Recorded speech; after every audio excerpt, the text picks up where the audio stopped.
want to invite our very first panel up to the stage. We're talking about real estate, so if our host and our panelists will come up. So Ricky Santana, Ricky is the founder of Icon Institute.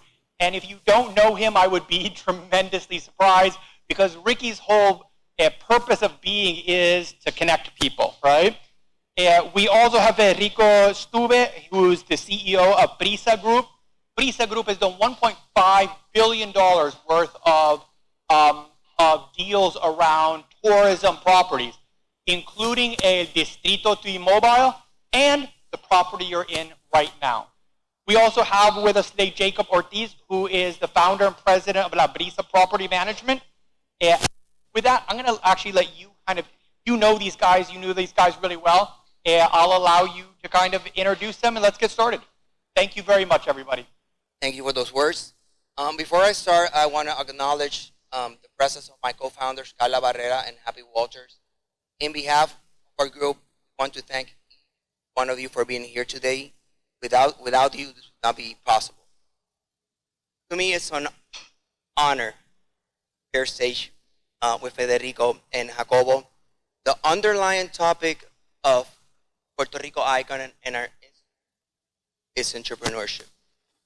You guys exemplify what entrepreneurship is all about.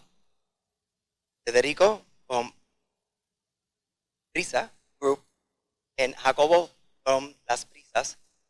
Tell us a little bit more what your companies are doing for the benefit of the crowd. Hi, everybody. Good morning. Federico Stubbe at PRISA Group. I want to quickly ask, how many of you live in Dorado by any chance? Good, great, okay, cool. So you understand what I'm talking about. So our company, PRISA Group, is a developer, owner of real estate projects in Puerto Rico and Florida. We developed Dorado Beach for the last 35 years. We own and control Dorado and its future. We have 5 hotels now, plus one in Florida. We do residential hospitality. Recently finished our hospital next door, healthcare. That was complicated. We can have a totally separate conversation about that. And entertainment, retail, and gaming. And so we are heavily invested in Puerto Rico. We are very excited about the future. We think tourism and residential are 2 huge areas of opportunity on the island. And so I'll look forward to sharing some of that with you today. Jacobo Ortiz, born and raised here, lived in Dorado for 14 years and recently moved to Guaynabo. I spent most of my year living stateside, consumer packaged goods, and came back to Puerto Rico in 2008. I can understand what it is to leave, come back, and we started this business helping the largest local bank clean up their portfolio of commercial real estate loans during the 2008 crisis, which happened here in 2011. So what we do is we manage on Las Brisas side commercial real estate for ourselves and for other clients, around 5 million square feet, in office, retail, warehouse, and most recently hotels.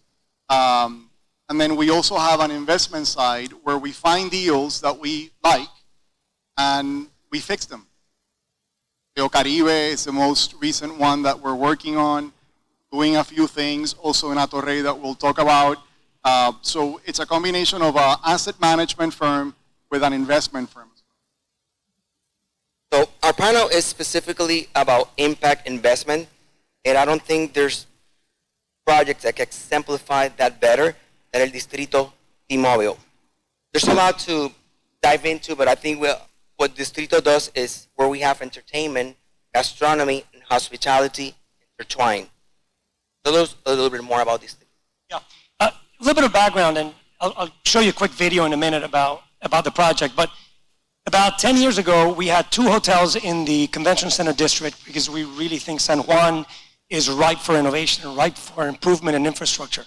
And it has been growing as a destination, tourism destination. So we had 2 hotels and we want to do more, but then we realized that the average length of stay of our visitors, it's quite short. It's 2.6 nights only. And we're like, wow, that's kind of short. Our competitors are more in the range of 4, 4.5, all the way to 6 when you consider Florida, Hawaii, and other islands in the Caribbean.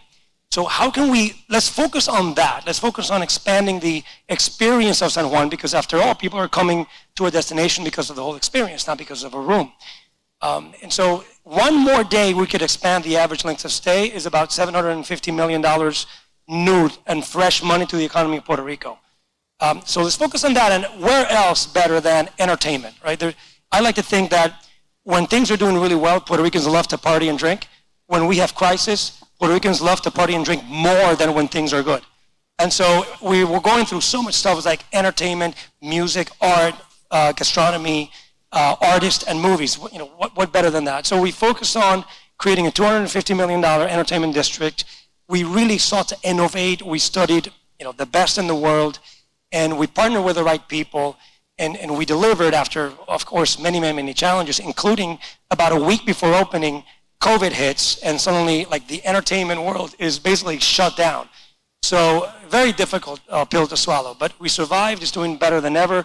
We got about 3.1 million visitors on the first year. We worked really hard on the retail mix. In the beginning, the restaurateurs in Puerto Rico didn't believe in the project. They didn't have, I think, the pantalones, as we call it here, right? The pants to kind of get involved. They didn't get it. And we're like, okay, well, if you don't get it, it's okay. We get it, so we're going to do it ourselves. And I think that was the best decision we ever made strategically, because we control the experience, the quality, the mix, and wherever. So with it, I think if you're showing 2 45-second videos that we got, just to give you an idea in case you haven't been there.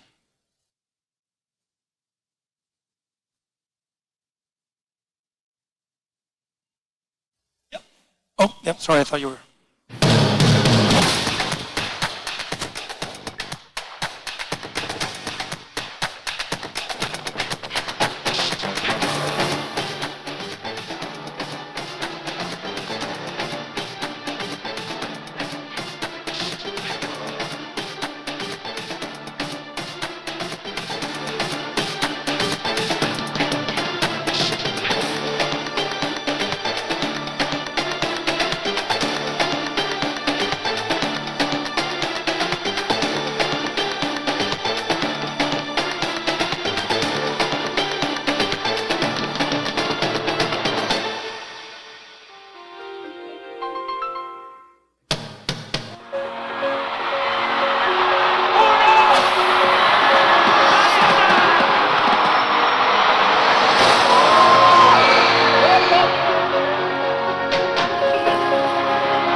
I hope that shows that when you think big, you think bold, and you believe that great things can happen in this island. So you just mentioned upon creating experiences, which creates me a segue for Jacobo. Tell us about your Bahía Urbana project, which is nearby the Distrito. Yeah, we hope to add to the ecosystem that Federico and his team, built with a slightly different product. I'll tell you a little story. We were managing an asset in Old San Juan, and we started seeing, thousands of tourists getting off the boats. And because we're curious, we started asking them, where are you going? How was the experience? What did you like? We then went and spoke with the cruise ship, companies. And they told us that we were the first group from the private sector to call on them and ask them what they needed. And we found that to be completely surprising. So we realized that there was an unmet need in this market. Tourists wanted more experiences, the cruise ship tourists. And while Old San Juan is beautiful and you have El Morro, they wanted unique experiences, whether it's cooking something from Puerto Rico or a special selfie moment. And we became absolutely obsessed in how to address that need. And then what I'm going to show you is 3 years worth of work in trying to meet the needs of the 2 million cruisers that come to Puerto Rico pre-COVID every year, and the cruise ship companies that need experiences to pre-sell before arriving to a destination. That's our primary target. Yes, us locals are going to love it as well. And what we intend to do is have in one place everything that is puramente Puerto Rico. It's our, it on a bumper sticker in one place. And it complements what Federico has done in El Distrito. We need to build a larger ecosystem so people do stay more nights. To add to what he said, the other data point that it's important to note is that tourism is 6.5% roughly of the state's GDP. Only 6.5%. When you look at Hawaii, that figure is, double digits.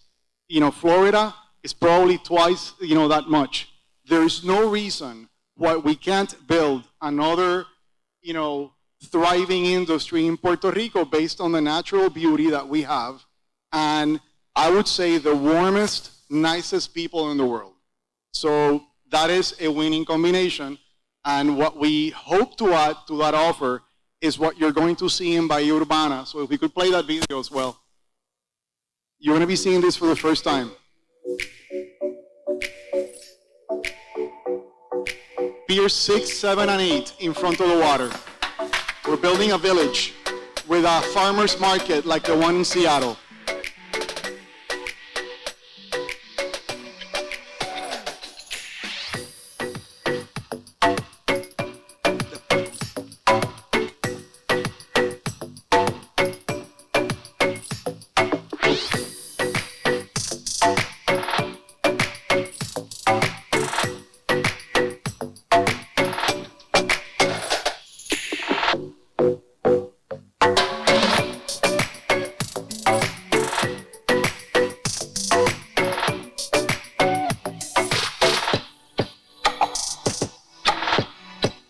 This is called Beach on the Bay.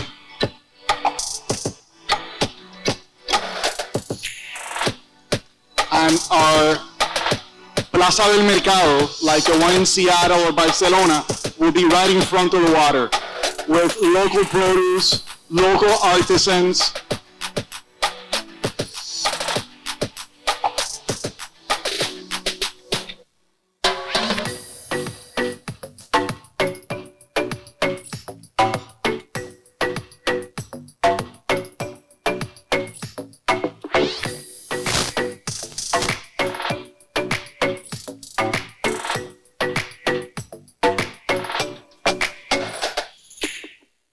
It's not going to be a replica of Old San Juan. This was only for conceptual purposes. But again, what we're trying to have is in one location. There are very few places in the city where you can sit, watch the ocean, listen to music, have a drink in a clean, safe environment. El Distrito has provided an incredible offer that was missing. So we want to provide something more, something else. Again, we're very focused on the cruisers. This will obviously appeal to other people. And again, we believe that this will add to the community of experiences and not only extend nights, but if we can also increase the spending per passenger. Here's the other data point. Cruisers spend a lot of money on the destinations through what they buy before they get to the destination. Our offer has to change because right now we're one of the highest markets for cruisers in the world, certainly the Caribbean, but we have the third lowest spending per passenger in the Caribbean.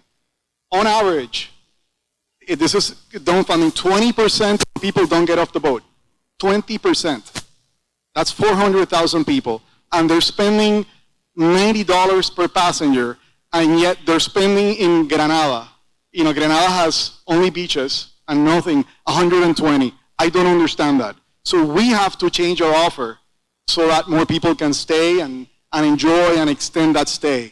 So we're very excited about this. We're investing around $95 million in what you saw. It's in two phases. Phase 1, which is Pier 8, will open October 2024, and a year later, Phase 1, which will be the seaside village that you saw. Jacobo, first of all, wow. This reminds me where you were sharing the presentations a couple of years ago, which were conceptual, and it's like, really to this Puerto Rico. So I get going back in time. I'm sure that this project is going to go to reality. And the question is, how those two projects do you think create a synergy for that area of San Juan where we can be a next Vegas, Miami? How do you see the synergies between those two projects? I think they perfectly, well. It's two products in a portfolio that complement one another. Ours is, more daytime. It's geared to be able to increase presence when we have. So when you have 3 cruise ships, what you have to keep in mind is you can have 12,000 people at the same time. And they have on average 5 hours. Getting in and out of Old San Juan is complicated. So you have a captive audience. We want 1 hour of those 5 hours. That's what we're aiming for. Because we want them to explore, go to El Distrito, go to other areas. So I think it's a, I would say a different product in part of the ecosystem. I think it's a different audience. When we underwrote the project, we were more counting on the home port-based passengers and not the day passengers, which is I think was Jacobo was trying to attend to. And just as a matter of fact, we've one of the biggest surprises I've seen is about 95% of our visitors are local. Only 5% are visitors, and that shocked me. Our underwriting was about 30% tourists and 70% locals. And so I think it's actually a good thing. The locals are loving the place. They're very happy going there. Now we have a lot way to go on the tourism side, and we have to create more awareness. But yeah, definitely very, very complimentary. And by the way, because this is doing well, because Jacobo is doing what he's doing, I'm about to break ground first quarter of next year in 250-room hotel at the district, a Hilton dual branded hotel. It's one building, 2 different brands, and it's precisely because of all the stuff going on in the city. For me, it's impressive that despite the macroeconomic factors that we're seeing today, international conflict, hike in interest rates, inflation, and a possible global recession, you guys are still bullish about the Puerto Rico economy. Why? A complicated question, a complicated answer really, but so we're long-term, we're vision people, we're long-term players. I mean, I'm not trading stuff. Development takes time. If you're not comfortable with going through ups and downs and lefts and rights, then you should not be in development. So, you know what, we're going to come out stronger out of all this. I think really all these crises have made us stronger. Tourism numbers are up the roof. They're amazing. We've increased, we have a record year in 2021. We're having a record year in 2022 in visitors. And it's because most people have found out about what Puerto Rico is. We are spending 3 times what we were spending before in promoting Puerto Rico as a destination. I'm in the board of the Destination Marketing Organization, which I think are doing a great job. And that has delivered. That's created more awareness of Puerto Rico as a great US of A destination. So I think it bodes very well. I'll share later that, because we see it so well, we continue to invest in Dorado to the long term. One, same, yeah. So a lot of good things happen. I agree with that. And I also want to say that entrepreneurs, and most of us in this room in different ways, we're optimists. And you develop a thesis and you bet on the thesis. Now you have to have prudence around it. And I think what Federico has done and what we're trying to do with our own projects is that we identify a market need, an unmet consumer need. We spend time developing and testing a solution for that need, and then you structure in such a way that you can manage the ups and downs of the economy. And yes, we are looking at what may be a larger correction than anticipated, but that's part of what us as entrepreneurs we have to do. We have to prepare, plan, for here, and then have a sensitivity analysis around that. So from our perspective, like Federico, we're thinking long term.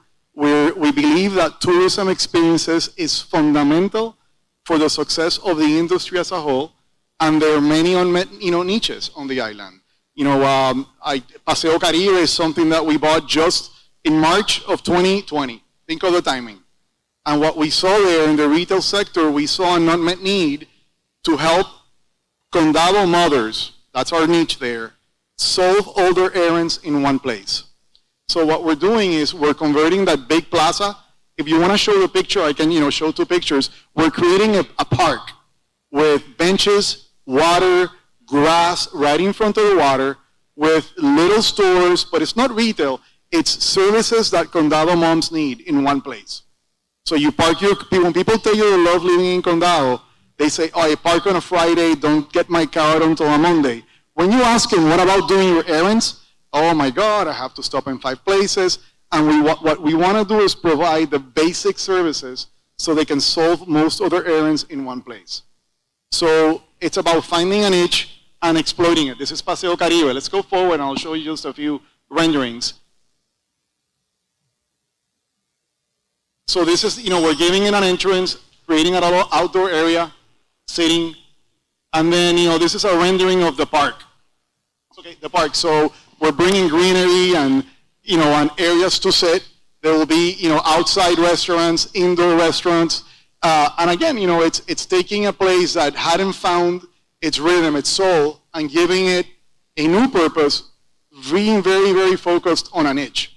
And what that does is that tends to minimize your risk if you know who you're selling to, who you're catering to.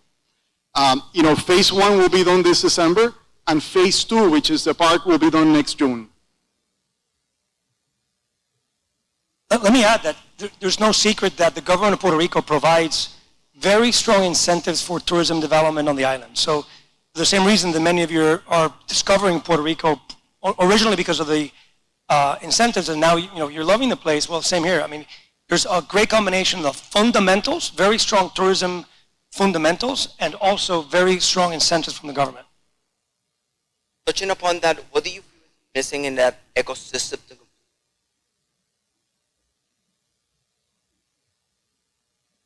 You didn't practice this question. No. It's a good question. Let me tell you, one other thing that's not missing. What I have found as an entrepreneur, and I think Act 60 has been a huge help to executing ideas like this. We use local capital, and Act 60 capital is local capital too. So we have a mix of new residents to Puerto Rico and longer locals to execute a lot of these ideas. And that has been transformational in pursuing this longer term, what some would say riskier ideas. So that's point number one. I also find that the local banking community lends money. You have to have a cogent plan that makes sense, and you can find, sources for lending as well. But I believe that is a combination of older residents and the new residents that is a catalyst for change that I believe it's going to transform Puerto Rico for the better. Not only in real estate, in transfer of know-how, knowledge, jobs that are being created that, we have a tenant that trades energy futures, and they're hiring kids, engineers from Mayagüez. Those kids would have never had an opportunity to learn that trade if the program would not have been in place. It's actually very easy for me now. The web that connects all of these excellent projects is the public infrastructure system. So I think we really need to invest. We have the money from the federal funds. For the first time in Puerto Rico's history, that's not the issue. Let's make sure we deploy it fast in public infrastructure. Roads, landscaping, painting, our bridges. I mean, really, you just see it on the way here, right? Yeah, they're fixing it, but it's taken so long. It's been really difficult. So we create these beautiful projects, but if the roads around Distrito are crap, are terrible, and your car on the way there, it just breaks down, that's going to be a big problem in the long term. Again, we're pushing the government on it. They want to do it. Got to get over all this bureaucracy and permitting stuff, but we're betting that they'll be able to do it. We've mentioned hotels a couple of times in the conversation, and there has been a hospitality bonanza, Lago Carite, Fairmont, J, W, Verdanza, the Dorado Reserve have traded. What is about the hotel industry that is driving interest? Driving what? From investors. As I said before, the incentives are very good. The fundamentals are strong. COVID has shifted, very interesting, the consumer patterns in travel. People are staying longer. Our average length of stay has gone up by about 30%. I don't want to say it's all Distrito, right? So some of these are patterns that are happening, and I think it's very interesting.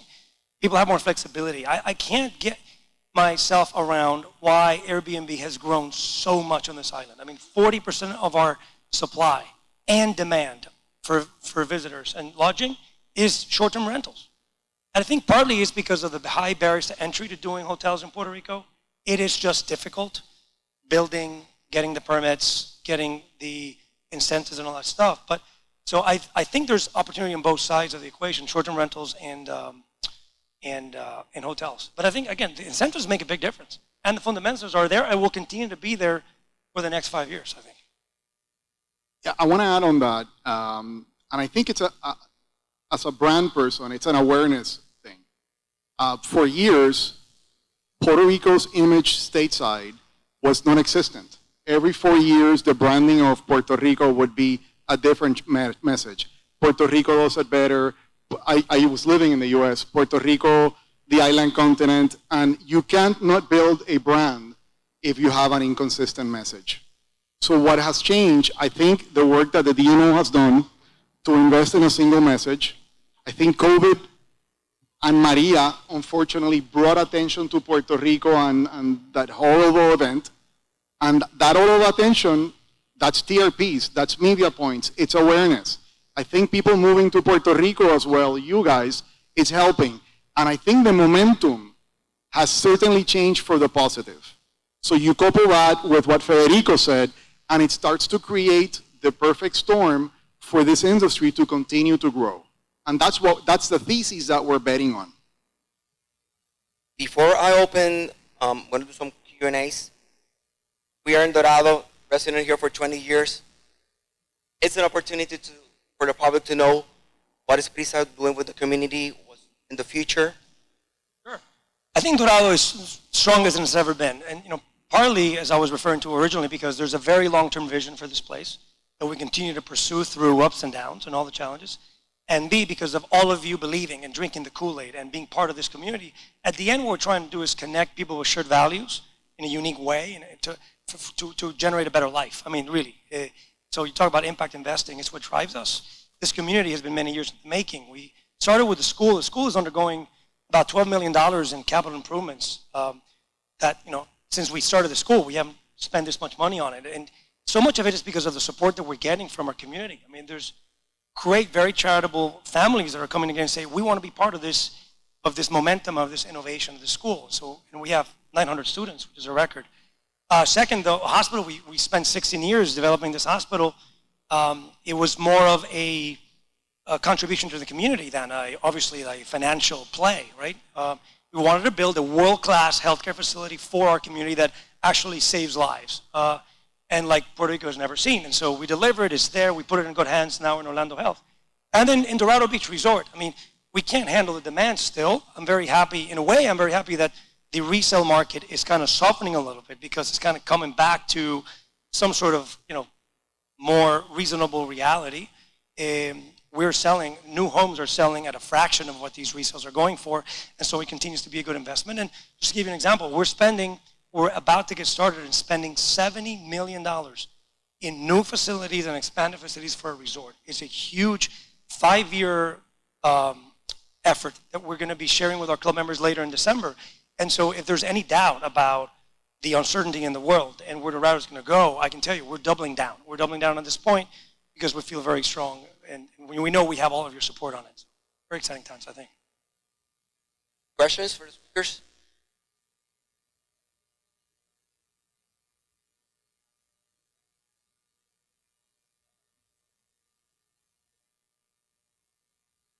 Hi.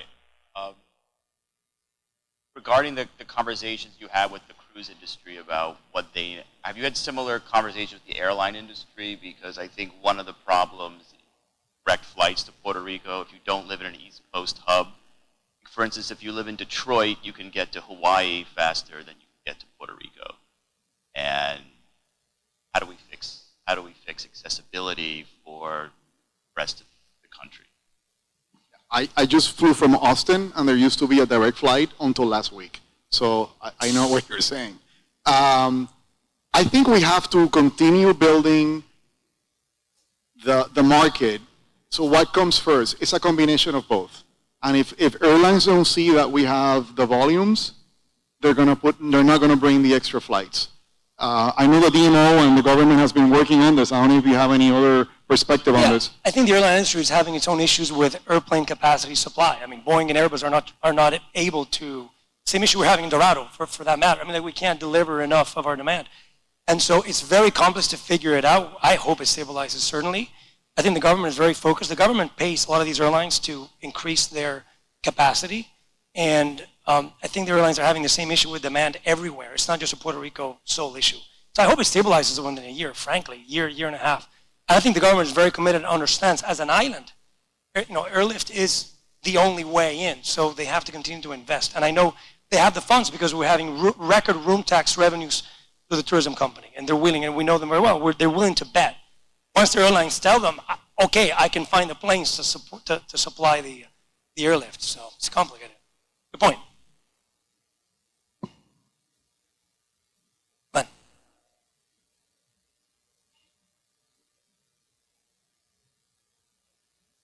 You mentioned our infrastructure, Federico, and I wonder if you could go back to the electrical infrastructure and talk about the feasibility of having a reliable grid, because without that, it would be hard to track the number of people to the island. I'm sorry, I couldn't listen well. I think you got cut off. Do you mind repeating? I don't mind. Thank you. What's your perspective on the prospects of having a reliable electrical grid? We're going to have a panel on energy later on, so No, I won't put it on the spot. But because it's you, I will answer, Glenn. No, I think it's a very, very complicated problem to solve for the island right now. We are all in the midst of looking for alternative solutions. This is not sustainable the way it's going right now. And so is it 100% renewable? No, no way. I mean, and I was shocked by some of the statements made recently by federal officials about trying to take that, utopian approach, which is not going to work here. We still need fossil fuels. It was the better kind of fossil fuels. So, and we don't have the time either to spread out all this stuff. So, yeah, it's very complicated. We're looking at solutions. We don't have them yet, and this is an ongoing situation, frankly. I'm not an expert, but we all care about energy, right? And we all have generators in our homes, which you wouldn't have in most U.S. jurisdictions, right? And so energy is, to us, and politics like what talking about the economy is for Brazilians when I live there. Everyone is an expert. And there is a plan. The challenge, the question that I had is, how can it be at 5 years after Maria, this hasn't been fixed, right? As entrepreneurs and business people, we would have been all over this. So we did, some work. So Katrina, I was talking to someone about this earlier. Did you know that it took the FEMA 13 years after Katrina to disperse all the federal funds? I'm not saying that it's right, not justifying it, but it's a slow process. I'm motivated by the fact that the Secretary of Energy has been here twice, because we need to accelerate the disbursements of these funds. The governor talked about the CBDGR funds, and we're requesting a couple of those. And the movement in those programs is not controlled by Puerto Rico. It's all federal, but it's glacial, the movement. Slow. I don't know if you feel the same way. Yeah, I agree. We told the governor, so I'm not sharing anything that's confidential, that Luma is all talking about reliability of the system. Well, a lot of us has figured our way around that with generators and alternative sources of energy. But nobody's really talking about is how will we eventually lower energy costs for all Puerto Ricans? Not just us sitting at the table, but for everybody, consumers, you name it. And so until the government is able to figure out the production side and come out to the public and say, with this solution, we're going to lower energy by, 50%, 30%, whatever it is, in a way that's people can take a breath and look forward to and have hope about the future, then I think we're not going to solve the issue. I know they're working on it, but it's taking more time than we all want.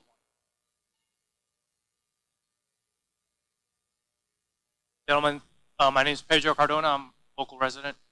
First of all, thank you for what you guys have done, the vision you guys are putting there, because it's very much needed, and it's a future we could look up to. Now, I'm in real estate myself. I redevelop existing homes, and one question that I have is regarding more affordable housing. So I'll put a house that's under $200,000, and we'll get easily 50 leads. And there's a huge need for that in the market. I know that's not your niche, but is there something that you're seeing on that side of the equation? And also, that kind of goes hand in hand with the affordability factor for most people is multifamily developments and multifamily housing, which is very common in the United States, but we have barely any of that. I mean, nothing really significant here in Puerto Rico, which again is something that I think is very much needed. Is there something you guys are seeing along those lines in the future? I'll talk about multifamily. Having lived in the U.S., this is something that we have played with in numbers, because like you, I agree. The structural problem here is that market rates are significantly lower than in the U.S. And when you look at the construction costs here, not because we're an island, it's that we build in concrete and acero and rebar vis-a-vis wood in the States and wood, siding, it makes it very difficult for it to be a good business unless you go for funds like home funds or Section 8. So I would say like 95% of all multifamily projects in Puerto Rico is Section 8 home funds, which is not what you're talking about. But it's just, we have found it to be uneconomical, unfortunately.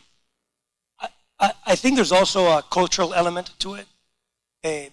Locals tend to be very conservative on this approach and like to own what they consume rather than like rent, and like to build equity. So I think that's a little bit of a challenge there, even though I would not be opposed to taking a look again at those markets, because I think there's an opportunity. About affordable housing, it's a very complicated topic, and I'm not as versed as I'd like to be, but with construction costs going the way they are, plus the very real fact that the environmentalists in Puerto Rico have basically stopped development on this island by passing a plan de uso de terreno, which is a use plan that basically prohibits construction anywhere else other than in the city.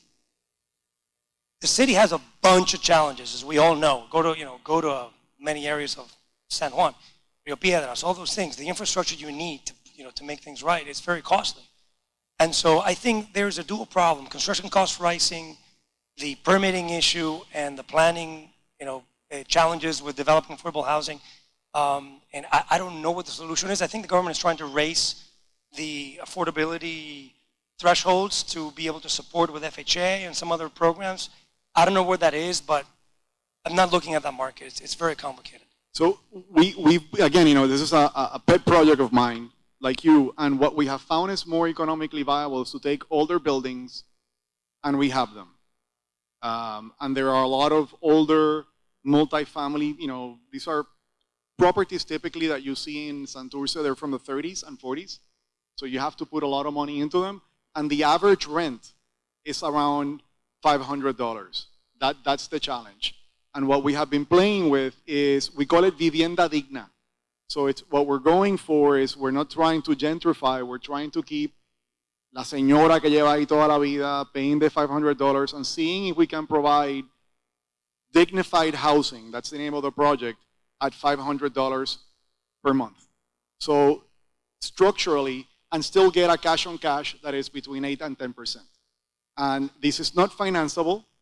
You have to buy in cash, you have to fix them. It's hard to get scale, buying 6, 7, 10 units at a time. But I think it's a worthwhile pursuit, because some of the conditions that these people are living under make no sense, and to me are unacceptable in a state like ours. So, which is why we're doing some tests. We've bought 3 of these units and we're playing, changing the formula, and I'm hoping that we can crack the code.